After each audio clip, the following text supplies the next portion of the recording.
आज संजय काका पाटील खासदार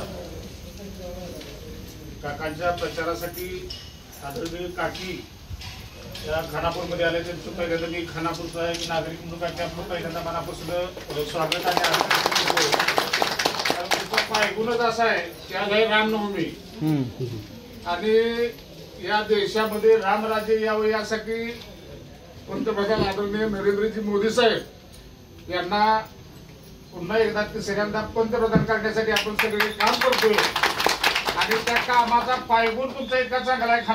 खानापूर म्हणजे एक ऐतिहासिक गाव आहे पण सुरुवात कुठं व्हावी तर ती खानापुरात झाली आणि ती अशा पद्धतीने झाली की आज रामनवमी आहे आणि तुमचा पायगुण असा आहे की 18 विश्व दारिद्र्य आणि 18 ह्याचा दुष्काळ म्हणल्या कधीची परिस्थिती आहे.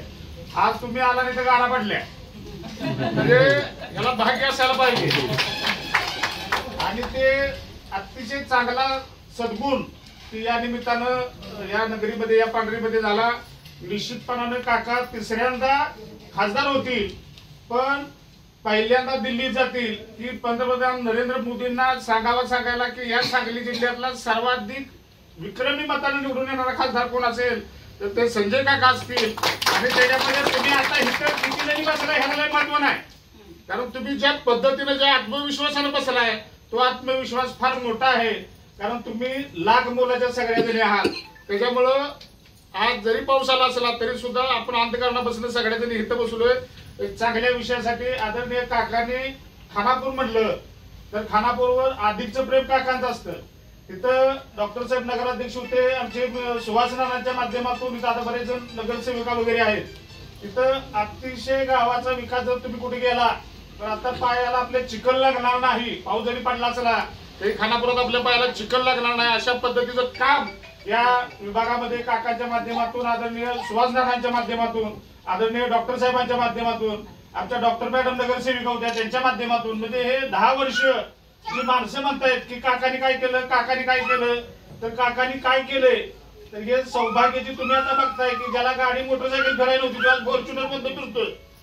आज तो फॉर्च्युनर मध्ये फिरतोय.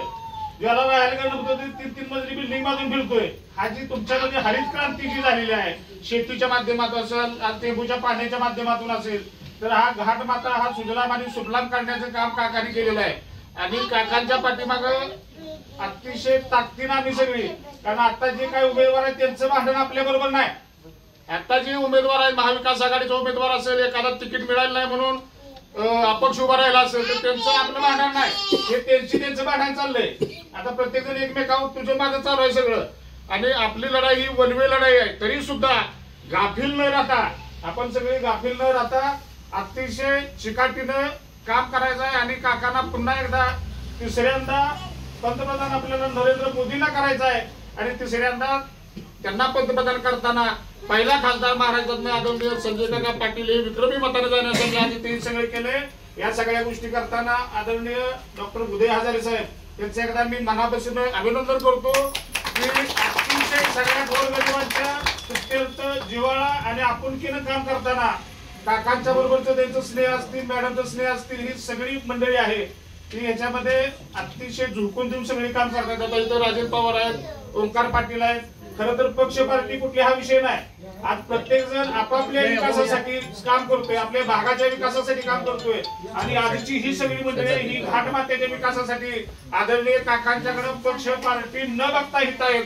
मी त्यांचं सुद्धा इथं अभिनंदन करतो की आम्हाला कोण काय म्हणेल ही भीती आज त्यांच्या मनामध्ये अजिबात नाही आणि या सगळ्या गोष्टी करताना आपण सगळ्यांनी अतिशय चांगल्या पद्धतीने नियोजन केलेलं आहे.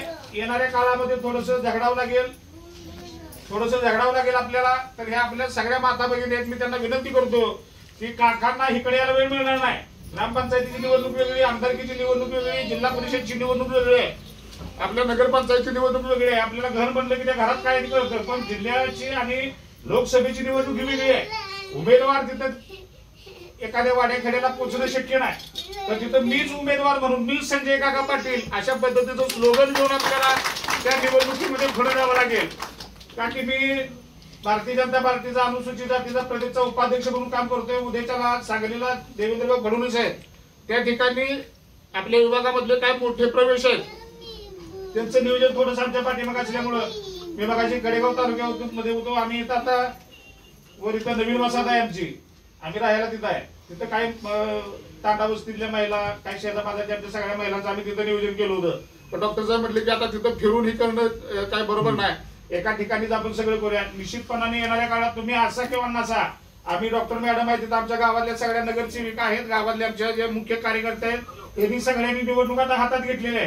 टाकांना रोखणं आता अशक्य आहे आणि मोदींचा जी रामराज्य आहे ही रोखणं आता अशक्य आहे. या देशामध्ये नरेंद्र मोदी आणि अमितभाई शाह ही राम लक्ष्मणाची जोड आहे, ही इथं काम करते. आणि आज जी आपण स्वाभिमानानं हिंदू धर्म म्हणून जे काम करतोय त्या ह्याच्यासाठी चालना देताना आज आपल्याला रामाची शपथ आहे. आज आपल्याला रामाची शपथ आहे. आपल्यावर गंडांतर असताना परत एकदा वनवासाला आपल्याला घालवतील कुणाचं तर जोड पुजायसाठी. तर त्या जोड्यासाठी भांडणं लागले की तुझी पुजायची का माझी पुजायची, त्याच्यात राम कोण आणि भरत कोण आता कळणं झाले, बरोबर. तर त्या प्रक्रियेमध्ये बाकीच्यांचं कुणाचं न बघता आपण आपल्या कामासाठी, आपण आपल्या नेत्यासाठी स्वाभिमानाची लढाई स्वाभिमानाने लढूया, एवढंच या निमित्तानं सांगतो. मी डॉक्टर साहेबांना शुभेच्छा देतो, थांबतो.